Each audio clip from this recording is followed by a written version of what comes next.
What's going on, trappers? Welcome back to J-Will Trap TV. If you're like K9 and you're betting on this channel, make sure to hit that like, hit that subscribe, and put a notification bell so you know when I go live or make a new video. I wouldn't want you to get dropped over a like. Let's go. Yo, welcome back to J-Will Trap TV. What is going on, guys? How we doing? We are back with BMF Season 2, Episode 2. This is called Family Business. Guys, this is a good episode. Let's get right into it. Let's go. So we start this episode off at the Flannery family home. We get future Terry narrating, and he's saying that even though that he split off from Meech, that he has a new Meech in his father. He's saying they're running a Christian-owned business, not a drug business, so he needs to lose the jewelry. He says that if he wants to wear jewelry, to wear a cross. Terry gets a little upset, but he puts his jewelry away, tucks it into his drawer. Next, we see Terry. He's driving a customer. The customer doesn't like where Terry's going. He's trying to give him different directions. And Terry, he has enough. He pulls over, tells the customer to get out, and he throws his suitcase out, and he drives off. Customer gets upset, and he's saying that he's gonna write some bad Yelp reviews. Not Yelp reviews, but he's gonna write some bad reviews about the Flannery car service. We see Terry drive off, and we can tell that what Meech was saying to him is starting to get to him, and he really doesn't like this chauffeuring business. Next scene, we're outside. We're having ice cream. We see K9, Meech, and Peaches meeting. K9 gives Meech some free game on washing his money and laundering his money. Meech tries to pay K9 a little piece of what he's owed, but K9 says that he gave Meech all of his work in one piece and he wants all of his money back in one piece. Meech updates K9, lets him know that he's getting set up in Detroit and that he's also expanding over to Cleveland. Next thing you know, shooting happens. We got a shooter driving by in the drop top. He starts shooting in K9's direction. Next thing you know, we see K9 get up and start busting. We see Meech get out with his gun and start busting. They start chasing this dude down the street. This guy, he ditches his car, runs, and while he's running, he loses one of his shoes, but he's able to escape. K9 comes over, picks up the shoe, he calls the guy Cinderella, and he says they're gonna track him down. He says this guy's probably upset about him shooting that coach over at the Saint. So now we switch back to the Flannery home, and we got Miss Lucille cleaning the house. She goes through Charles' guitar case, and she finds some XXXX magazines up in there. Looks like Charles likes the white girls. Charles comes down and Lucille hides the magazines and she gets to the other side of the room. She doesn't mention the porn, but she gets upset at Charles because he is not coming to her mother's birthday party. She says that Meech is coming and that her mom needs a gift and Nicole needs some new bras. Charles says things are still tight and she says that she'll come up with the money, but she seems visibly upset. Lucille and Nicole are at Sears shopping, and you gotta love how accurate they are with some of these stores. I haven't seen a Sears in quite a while. They are buying some clothes and they're also buying some of these bras, and these bras, they're a little expensive, and it looks like Lucille's not gonna be able to buy them. But then the clerk convinces Lucille to get a credit card, and you know how they are. Hey, if you get an Old Navy card, everything you buy today is free, and you only have to pay this much later. So then next thing you know, Lucille's kind of on the edge, but then she does it because it's almost like the clerk forces her to do it. They're almost like calling you broke if you don't get that credit card. So she gets the credit card, and then she tells Nicole, hey Nicole, hey, go get those really nice bras. Go get those Victoria's Secret ones you was looking at over there. Bring those back. And I'm gonna get me some clothes, and I'm gonna get me some shoes, and we gonna wear this on our trip. But don't tell your daddy. Don't tell your daddy what we doing. Nicole's so excited. She goes to run her bras, and she says that she is not gonna tell Charles. So we're back at the Flannery house, and T is doing some homework. Charles comes down. He says that he just got a call from the customer that Terry threw out the car earlier. Terry says that the customer was trying to act like his boss, giving him directions and telling him how to drive. Charles says the customers are their bosses and that the customers are the ones who make their reputation. Andy says if they have a bad reputation, this can ruin their business before they get started. Charles says they can't turn a profit and hire a third driver if Terry isn't being responsible. He also says that Terry needs to finish his schoolwork because him and his mother both expect him to graduate. Now, if you look at this, guys, if you look at this scene, see Charles gets into like this third driver thing. And Terry's like, wait, hold on, what are you talking about? See, now, it seems like Charles is just kind of moving this. It's almost like it's his business, and Terry's just kind of like there, like an employee or like a lieutenant, and Charles is running the business. But you'll see more as this episode goes along. So now we come in there, a pretty rundown hospital, and it turns out B. Mickey is here with his mom. B. Mickey's mom isn't being that well taken care of, and B. Mickey's yelling about her sheets and just saying she isn't getting proper care. B. Mickey's mom, she seems like she's pretty old, like she's going through it pretty tough, but she seems really kind-hearted. She asks B. Mickey, when is he gonna have a baby? B. Mickey smiles, but then he notices that someone dropped off some flowers, and he asks who dropped off the flowers. His mom says that it was a really handsome man that dropped them off, and she said that person was his boss. So I'm sitting here thinking like, well, she said handsome man, maybe it was Meech. B. Mickey's mom asks where Kato is. And B. Mickey kind of just looks on and doesn't answer because B. Mickey shot.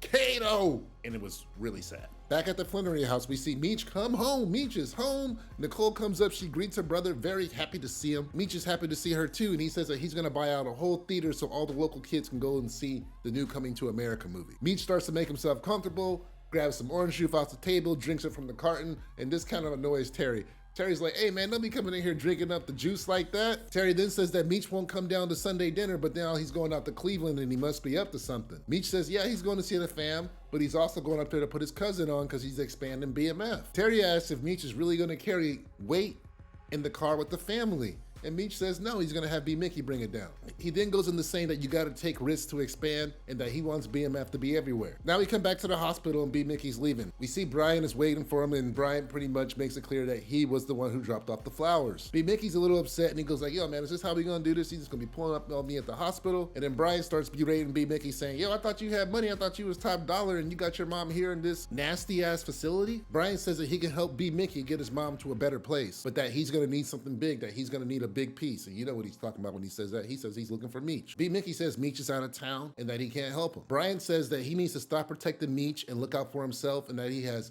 72 hours to bring him something big. Man, this dude really putting the pressure on B. Mickey, and this is only the second episode of the season. What is gonna happen? So now we got T back at the FDI. He over here trying to shoot his shot at Markeisha. Turns out he has sent her some referrals, so she's been happy because you know she over there making that commission. He asked her some softball questions like, yo, how much will my insurance go up if I add another driver? And she says that, well, we recommend that you have a driver with a clean record who is low risk and maybe not a teenager like himself. Markeisha says that most businesses fail unless they have something unique and then they build around that unique service and then that's how they grow. She then gives him a tip that's saying that, yo, if you go to the airport, you can probably get some of these higher class customers and then you can charge them a higher fare, and then they also leave good tips. Terry says that first class customers are gonna need first class snacks, and she corrects him to use refreshments, and then he ends up asking her to come with him to the grocery store on her lunch break to buy some snacks for these higher class customers.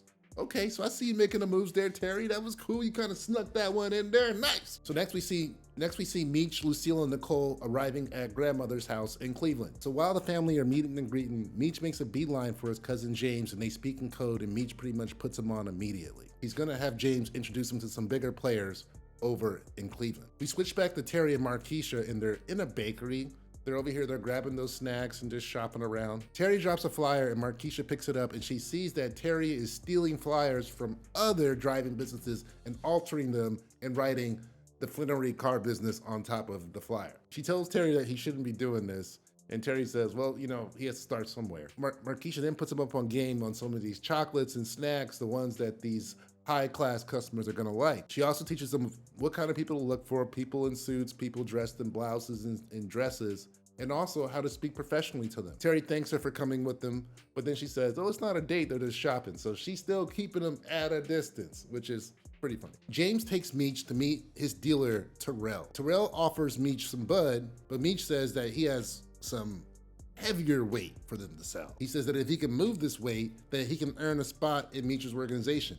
They all kind of laugh this off and they say that, oh man, we already got that material around here. There's another dude named Bleak who gets his stuff and is 60% pure. Meech says he has better stuff and they can step on it 3 times and make more money than what they're making with the stuff that Bleak has. He says he's from Detroit and that he'll float them some weed. If they can sell the weed, then he'll come back with the coke. Terrell likes what he hears and then he moves to negotiate with Meech. Back at the hospital, we got a cop watching Lamar. He gets up to go check on Lamar, pulls back the curtain, Lamar isn't there. Next thing you know, ambush, and Lamar has him, chokes him out, puts him out on the ground, and next thing you know, the cop is out. So now Lamar has escaped. We then move over to Bryant, who is informing Veronica Jen that Lamar indeed has escaped and they know that he is out there. They're out eating, by the way, and Veronica Jen says, Bryant, if you focus as much as you did on eating, that we would already have a lead on Meech. Bryant says that he has a lead on Meech and that he's just waiting for his source to let him know. They then get into some back and forth squabbles on Veronica Jen's choice of cultural food. I don't know if it was Chinese food, Vietnamese food, Thai food, I don't know. But they were definitely making fun of the food. Terry's at the airport and he's trying to park and pick up these lucrative customers. While he's trying to park, the airport security tells him that he has to pay a fee to use the airport curb. Terry gets upset, but then the guy tells him that all the drivers over here are paying a fee. So then Terry starts to drive, but then he sees a black guy coming out. He's in a suit, so then Terry yells at him, hey, I can give you a ride. And the guy says, well, hey, he's going to this deep part of town. And Terry says, I'll take you wherever you want to go, hop in. So the guy hops in and he tells Terry that, hey, normally none of the driving companies will drive me to the west side. So then Terry says, hey, look, I'm going over here. And he just yells out to everybody, yeah, I'm going over here. If you need a ride, I got 3 more seats. And then we get a bunch of people jump in. So it looks like Terry is on the hustle. We come in with Meech and he's at his cousin James's video store. Seems like James is selling product with the tapes at the video store. Meech is happy. As he walks away, he hears a woman come up to buy a few videotapes, and then she also asks for that deluxe, which means that she's getting the drugs. So Meech is happy, his expansion is working, and he's just all smiles. We then see him kind of go back to the family's house. They're all partying, everyone's partying it up. But something that was interesting, and I didn't really know if Lucille was happy to see Meech or if she was concerned, but out the corner of her eye, she sees him hanging out with James, and you can tell she kind of stops to think for a second. So we go back to the Flannery house, and Terry gets home, he's excited. It looks like he's made a number of Uber runs, and he's making money. Terry tells Charles that he's been working at the airport, and when he works at the airport and targets customers going to the deep west side and east side of town, that he's cornered the market and that this is really lucrative for them. Charles says that he didn't get out the drug game to start driving customers to bad areas of town. Terry, interestingly enough, takes Meech's words and says that it takes risk to expand. He even says that he bought high-end snacks for the customers. Charles says that's a huge waste of money and that they need to stick to what they know. Terry says Charles needs to trust him, and if he continues to do this, he can make that money to get that third driver. Seems like Charles is gonna listen. He goes back to eating his dinner. Hey Charles, man, you need to listen, bro. I haven't seen you out here driving. This dude Terry is over here coming up with ideas. It's his business. He fronted the money. Like, come on, you need to be a little bit more receptive to what he's doing. At least ride in the car with him and see what's going on before you try to shoot the plane down. Come on, man. So now we switch to B. Mickey's house. He's at the house, he's smoking, he's on the phone. Turns out he's on the phone with Meech. Meech is telling them to get on the road tomorrow and to give him a call when he hits the city limits. So I can't tell if he's saying city limits of Detroit or city limits of Cleveland, but he's saying, yo, get on the car, I'm gonna have you bring this work. Next thing you know, there's some banging at the door, and Meech is like, yo, who the hell is that? And B. Mickey calms down Meech, gets him off the phone, then he opens the door. Brian's pissed off because he's like, yo, you heard me at the door. And he starts looking around, making sure there's no one there. And then he snatches the phone out of Big Mickey's hand and he threatens to call back the number that he was just talking to. So then Big Mickey's like, hold on, I'm being real with you. Yo, that was Meech. He's asking me to meet him here. And then Brian's like, he wants you to meet him here to do this deal. Okay, cool. Is he gonna be there? Are you sure? And then B. Mickey's like, yes. He's like, all right, well, you know what's gonna happen if you're lying. So look, already B. Mickey over here snitching on Meech, pretty much snitching on Meech, not giving Meech any room. This fool Brian pressing him hard, not giving him any freaking room, and we're only on the 2nd episode. What is about to happen with this? This fool Brian is relentless, dude. So now we got Terry at the airport. He's out of his car. He's walking around. He's talking to the other drivers. He starts talking to one driver, and he's saying, yo, we got to stand up to these dudes. We got to stand up to the security guy. We can't be paying this dude. And the driver's like, hey, young blood, don't come over here messing up stuff. We over here making money, whoop-de-whoop. But then Terry's like, yo, what he's doing is not right. And if we stand together, we can do something about this. And then he walks over to the security guard dude. He's like, yo, we ain't paying nothing. None of us are paying nothing. And then the security guy just kind of walks off. Next thing you know, another dude walks up and he seems like he's grateful that Terry did it. And he asks Terry, yo, are you with the Flannery car business? And Terry says, yes. They shake hands. And dude says, yo, if you mess with one of my flyers again, if you alter one of my flyers, we gonna have a problem. And then Terry's like, whoa, hold on, who are you? And then he kind of pushes his hand away and then walks off. So, bam, this fool Terry over here making enemies, right? So then Terry goes over, he sees this lady, she needs a ride, he gets her to get into his car. Next thing you know, you got a boy over from Touch of Class looking deep down, looking mad, and I think this dude, his name is Cletus Barber. So let's watch out for this dude, because he's gonna try to do something to Terry next episode or something. This dude's not happy that Terry is over here taking up all the business at the airport. So now we switch to Terry. Terry, he's driving, he's with his customer. Customer's feeling Terry. She's saying she's happy, she's enjoying the service, and that she's gonna refer him to her other clients, which is good. Flannery business going up. Terry's driving, and he's noticing all these police checkpoints. So he pulls over and he asks the cop, yo, what's going on? What's up with all these checkpoints? You know, I'm doing my business, I'm driving my customers through, I need to know what's going down. This feels kind of smooth, right? The cops let them know they're setting up a bunch of checkpoints and just to kind of try to avoid them if possible. So then Terry's like, okay, bet. He talks to his customer and he asks if he can make a call to help another customer, but he's really calling Meech to let him know that there's all these checkpoints going on. He calls Meech and Meech says that Terry's clogging up the line because he's waiting on a call from B. Mickey. And then at the same time, his grandma is over here spanking, whooping his ass because this fool's out on the porch smoking bud. So Meech gets off the phone with Terry before Terry can tell Meech what's going on. We now go into Wolf Records where the crew, we got the BMF crew, they're over here, they, smoking, They dancing, you know, they doing their thing, right? And then Terry comes in. Terry comes in like hot shit, like, yo, where the work at? Where the work at? Yo, where B Mickey at? And these dudes, they like, yo, we don't gotta answer to you. But then Terry's like, yo, man, you about to answer to me. Go back there and get that work. Who's driving? You ain't driving like that all high. So Terry comes in. He comes in. He's kind of throwing his weight around. He's kind of back in the, not back in the game, but he's looking out for his bro. And he's trying to make sure that, you know, things get to where they're supposed to go. So he gets the weight and then he leaves. We go back to Big Mama's house, and Lucille, she's upstairs in one of the bedrooms crying. Grandmother comes in to see what's wrong. Lucille breaks down. She starts talking about how things aren't good with her and Charles, that they might as well be roommates. She says that she's out of money. She's saying that she bought the clothes that she's wearing on a credit card, and she's saying that the card that she's using is really Meech's card, that he bought that with drugs. And what was cool about this is Grandma said, hey, don't worry about none of that. I still love you. God don't care about none of that.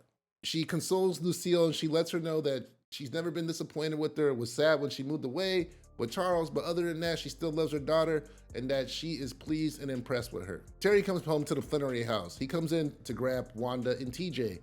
He goes in and he lets her know that he got some diapers and some formula for the baby. He tells her to go and get ready, grab a bag so they can go to the family's house in Cleveland. And when she goes in the room, he goes into the kitchen, empties out the formula and puts the work inside of the formula bin. Next thing you know, we're driving. Terry, he's driving to the city, and man, we pull up on one of these checkpoints, and Terry starts acting very funny, suspicious. And I'm sitting here thinking like, man, they said these two dudes was running all the drugs in Detroit, and this dude got scared at a checkpoint. So look, Terry comes into this checkpoint, and first thing, this dude tries to back up and go in reverse. And I'm thinking, you know, with my experience points going through police checkpoints, I'm like, they are for sure gonna search this dude's car after he just tried to do a reverse in the middle of a checkpoint. So they're like, come on, pull forward. And the first thing they do is they ask him, yo, why did you try to reverse? And he says, oh, I was looking for my documents. And he seems so scared, like he's really scared. Cop is all looking at him, looking at her, and looking at, you know, Wanda in the back. And he's looking back at Terry, and Terry's looking all weird, right? So then he goes like, yo, where are you going? And then Wanda steps in and says, oh, they're going out to Cleveland to see their mom.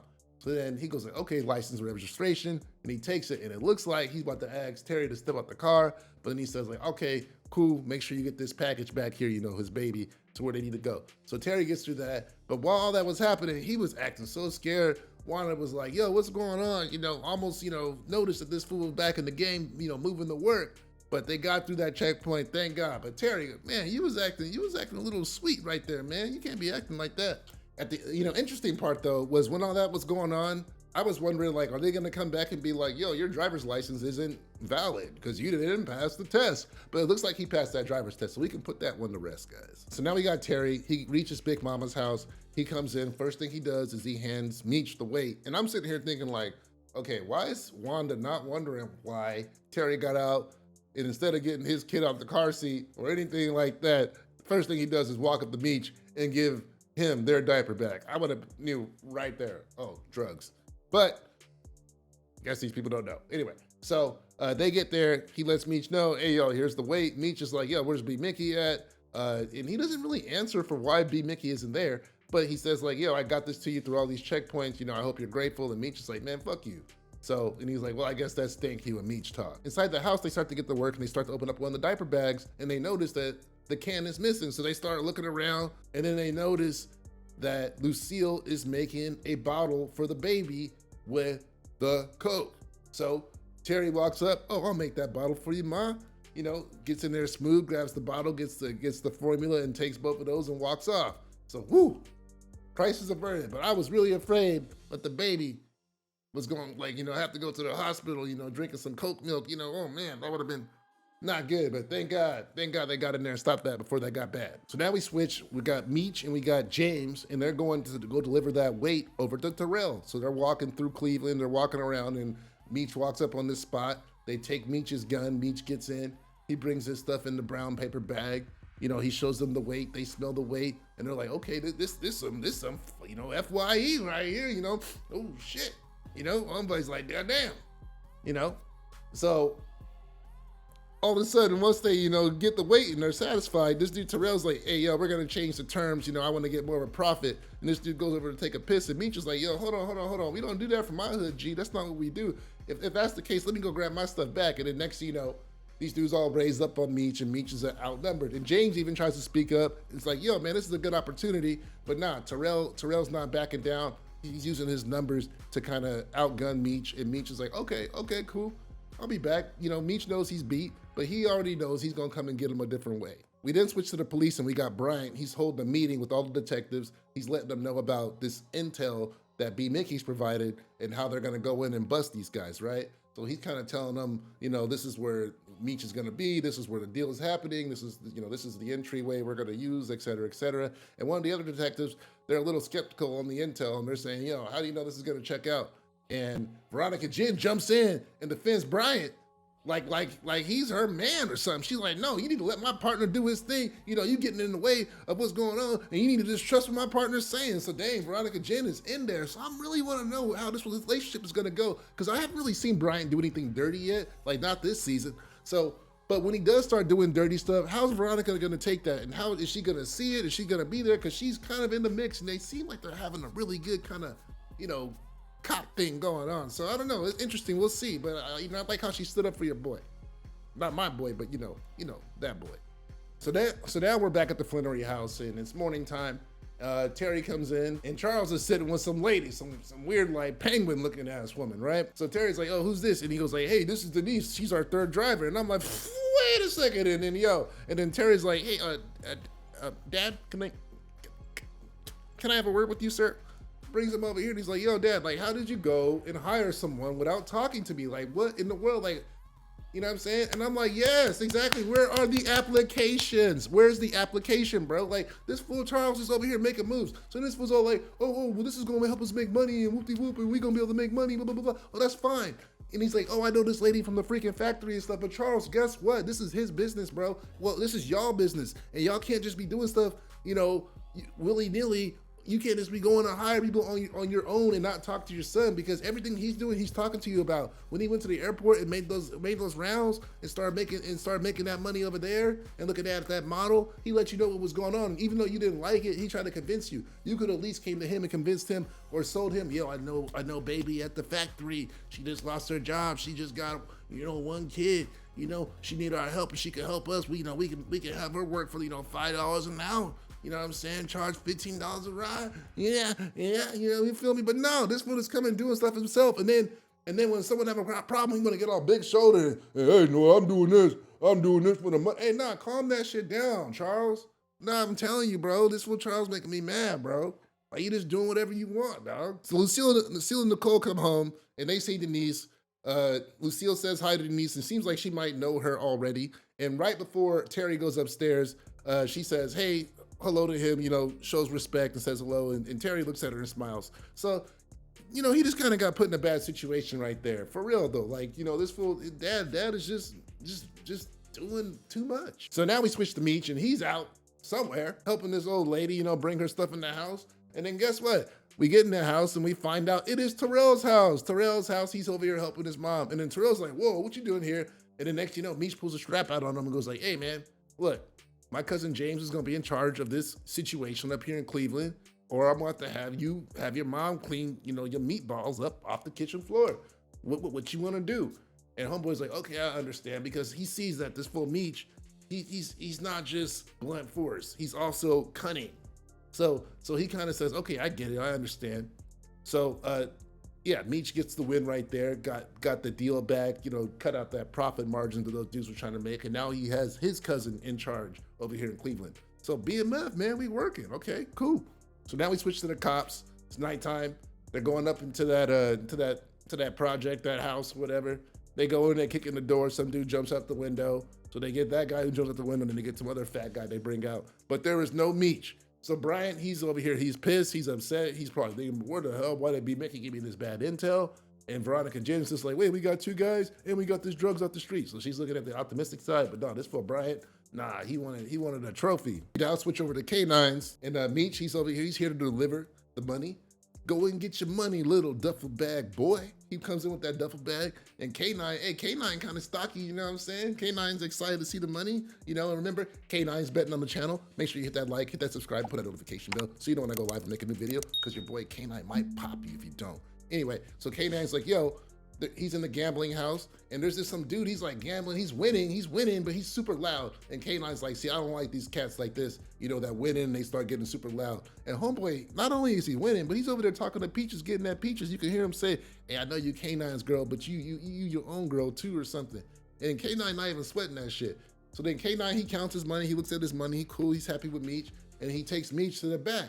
They go to the back and they find Cinderella, right? But he's dead. But this is the same dude earlier in the episode who shot at them when they were eating ice cream. So K9 says, when people violate, you have to demonstrate, right? And K9 and Meech both say this. So now you kind of see, like, because Meech has never been like one to really put the hurt on someone. But when I was watching this scene, I kind of seen where Meech can go. And Meech might really be the kind of guy that might hurt somebody in the future, and that might have to happen towards the end of the season, especially when we got people like Lamar, people like K9, and we have these dudes acting all funny in Cleveland. If he's gonna expand everywhere he's go, that crew's gonna think they're tough, and he's going to kind of let them know. We now switch to another scene out in the dark, and we see Lamar. He's still in his hospital gown, bleeding in the chest, and he's stumbling in the ring, falls down in a big puddle, and then next thing you know, like a car pulls up, and if I'm not mistaken, guys, okay, look guys, I don't know, if I'm not mistaken, I'm pretty sure this is the Hearst dude from the first season. Looks like it's his family member. He helps him up, says he's gonna take care of him, puts him in the car, and they drive off. So Lamar's about to get some help. You can hear the police sirens in the background looking for Lamar, but Lamar looks like he's getting out of there. So now we go back to the hospital where B. Mickey's mom is. He's walking to the hospital and Brian is up against the wall, and B. Mickey's like, come on, man, bro, are we really doing this? And then Brian's like, yo, Meech wasn't there at that location. And B. Mickey's like, well, he was supposed to be there. And I couldn't tell if B. Mickey really was trying to set him up. I don't know. It seems like Meech was nowhere near going to that place, but who knows? So Brian's like, okay, cool. Well, all right, that's cool. Go get him next time. I got your mom to a better facility. And then B. Mickey's like, whoa, that's crazy, man. No one's ever done anything like this, including the cop. And he goes like, well, we family now, right? So this fool B. Mickey is getting deeper and deeper in with Brian. And I'm telling you, that nothing good can come from this. I'm telling you. So we're gonna see what happens with this. Now we got B. Mickey, he goes to the record shop, the Wolf record shop. Meech is there. B. Mickey, he apologizes, says that he hasn't been around. He has been helping out with his mom. But really, we know this boy been, running around with the police. Meech says it's all good, but he still has responsibilities here. And then Meech walks out, gets the whole group together, and I really like this moment. Meech says, like, yo, we all gotta communicate, If I call you, call me back as soon as possible. He just says we gotta communicate. If something comes up, let each other know. So he's just trying to strengthen his organization, work on his people, and show respect to his people. He's not running around slapping his people around, getting upset. He's just talking to them, telling them that they're family. Some of the soldiers, they ask about T coming in, throwing his weight around, pushing folks around and being in charge. And Meech says that he's in charge, and if he's not around, they call B. Mickey. Back at the Flittery house, we have Lucille. She's trying on this little nice black nightgown. And Charles comes in, says she looks good. And I'm like, okay, oh, you might get some work, Charles. Then he messes it up though. Then he says, did you buy that dress with this credit card that you put in Nicole's name? And then Lucille says that she got the dress to measure up to the women who are in these dirty magazines that he's been hiding around. Then he says, yo, I wouldn't have to have these magazines if you didn't act like it was a chore to sleep with me. She says that she wants to give her all to him, but that she's busy being there for everybody in the house, being there for the whole family. And Charles berates her and says that, oh man, forget those crocodile tears. You're asking the Pope for forgiveness, but really, everybody has to do this stuff. Everybody has to do this. Everybody has to make time for everybody. Lucille says that she's breaking his vows when he's speaking to her the way that he is. And then Charles says, well, you're breaking the law and you're messing up Nicole's future. Lucille says, well, I guess there's two peas in a pod, right? And then Charles says, yes, we used to be two peas in a pod. We used to like each other. We used to want to be around each other. And he wants to get back to how they used to be. And then Lucille says that she's tired. And Charles says he's tired too. And he leaves the room. So man, they're going through it, guys. Are they going to survive this season? Hey, Charles, you better not mess around with that penguin looking Denise chick, bro. I'm going to be so mad. You better not. Oh, I know who at the factory. Bro, ooh, slap into this TV. Don't be playing with me, man. I'll reach all the way to 1980s on your ass. So now we switch to the movie theater. Meech is over here. He's buying movie tickets so the kids can go see Coming to America. Terry comes in, and I don't know if he's coming to see the movie, but he walks up on Meech, and Meech is like, yo, you got my crew questioning me because you walking in, throwing your weight around. You're either in the game or you're out the game. You can't, be tiptoeing in and out. And then Terry's like, yo, screw you, bro. Like I brought that weight up there. I made sure that you got what you need. I'm always helping you out, bailing you out, even though you don't even know it. And then Meech says, don't worry about him. They get into a fist fight, you know, throw a few jabs at each other. And Meech says, yo, don't worry about my business. Don't step in my business. And then Terry kind of says it again, that, yo, without me, you know, someone would have got pinched. So you should be happy that I came to help. And Meech takes off. So that's the end of that episode. Meech says stays out of his business, and that's it. So I don't know, guys, what you guys think of that episode? What you guys think of that episode of BMF? That's a good little setup episode. We got a lot of stuff going. You know, Meech expanding over to Cleveland. We got to meet his cousin. Meech not backing down to anyone in Cleveland who's kind of pushing up with the work. We got Terry, this airport stuff. You know, this airport business is getting interesting. You know, him driving that dude Cletus, the guy from the luxury car service. That guy gonna be a problem. What's he gonna do? It seems like he has some ties to some folks who might be a little dangerous. But I feel like T's still dangerous. You see how he ran up in there on the record shop, but he was a little scared of the police. But we'll see. Also, we got Lamar. Lamar running around. Lamar, he's mobile. He can actually walk and stand. Damn, choke a dude out. Damn, some dude picked him up. I need to go do some research on who that was that picked him up. Also got K9. K9 has a lot of enemies, and looks like Meech has more enemies because he's rolling with K9 now. We also got Bryant. Bryant not very happy that he did not get Meech in that setup. So we're gonna see what happens, guys. We're gonna see what happens. But yo, make sure to hit that like, hit that subscribe, put a notification bell so you know when I go live and make a new video. I will be back with that trailer later on in the middle of next week. So thank you guys for watching the video. Let me know what you guys think in the comments. Peace.